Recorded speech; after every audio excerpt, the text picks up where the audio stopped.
In today's video, I'm going to teach you how to export a GIF from Figma, a complete guide to make your design come to life. This process is a great way to take your static designs and add motion, making them more engaging and dynamic for presentations or social media posts. So let's dive right into it.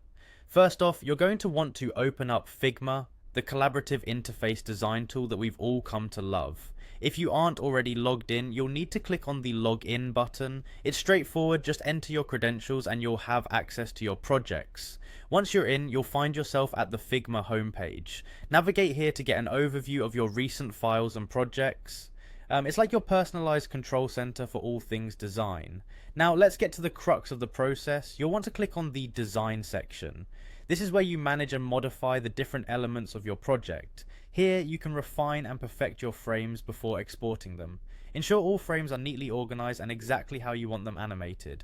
This attention to detail will prove invaluable when creating a polished final GIF. With your design ready, it's time to export. Click on the export option. This is crucial because it's where all the magic begins. When you hit that button, Figma will prompt you with export settings. Take a moment here to ensure you're exporting the right layers or frames that you want to animate. You'll want to choose to export all frames as PNGs. PNG is the preferred choice because it maintains the quality of your designs, which is essential for creating clear and vibrant GIFs. After exporting, you'll find all your frames saved on your device.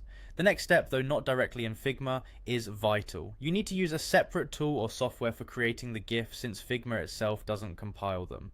There are various software options available online, both free and paid, like Adobe Photoshop, GIMP, or numerous online converters. Select a tool that you're comfortable with and open your PNGs there. In this tool, you'll be arranging your frames in sequence to animate them. Be sure to set the timing to your preference. This will dictate the speed of your GIF. If you're unsure, it might be worthwhile experimenting with different speeds to see which best suits your content.